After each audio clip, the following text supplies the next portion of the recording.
Hey guys, happy September. It's basically Halloween, so happy Halloween. Because of the impending spooky season that is upon us, I wanted to make a little video about a time where I had a really spooky experience last fall. Last fall, 2018, I had just moved into a new apartment in Boston. We were living in this really old apartment, and me and my friends have always been into spooky Halloween stuff, so I had a Ouija board with me. I was keeping it in my room.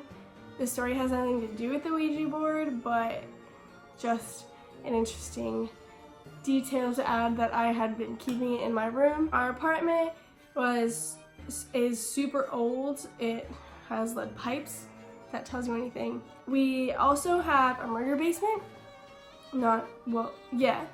It's where we do our laundry, and it has minimal lighting and a bunch of rooms that are really dark and scary, and there's weird noises that always come from it, and the washer and dryer sing carnival tunes when they're done, and it's really creepy. So we already had some creepy things going on in our apartment. It is definitely an old Boston apartment that could have some creepy doings around.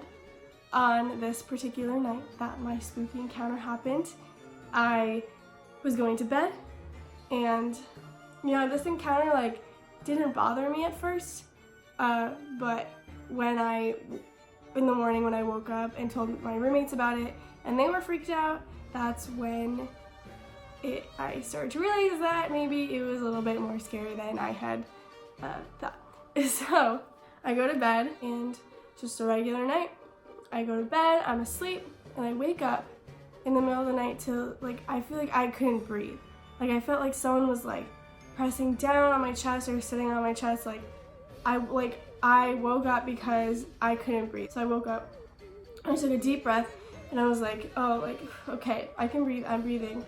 And then I look over to my right, over the side of my bed, and what I saw, like I said, definitely should have scared me, but I was so tired in this moment that it didn't. I saw to my right, standing over me, was a little girl, and she was looking over her left shoulder. She had her back to me as if she was walking away from my bed, and she was looking over her shoulder at me. She had bangs, and her hair was in pigtail braids.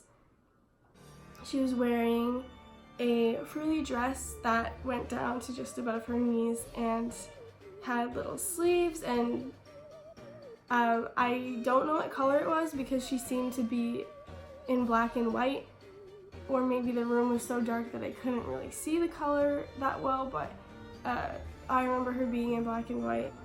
It lasted for only a second. She just looked at me, and she turned her head as if to keep walking away from the bed a little bit more, and I just went back to sleep because I was too tired to think anything of it.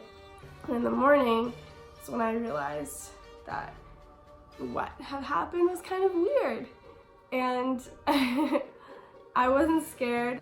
I hadn't seen the little girl since. The only thing that I could think of it being, and besides a ghost or something, would be sleep paralysis, but I've never had that before, and it didn't feel like that. I did some research on sleep paralysis, and there was nothing else, nothing else happened to me that would indicate that I was that.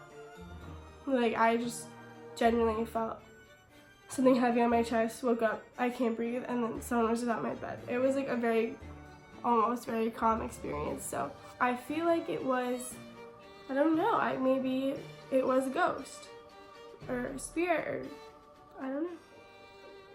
We've never seen anything else in that apartment. I've never felt any other weird energy in my room after that or before that. I think it could have easily been a ghost. That's my ghost story. Happy September. Happy Halloween. Thanks for listening to my spooky tales. Bye.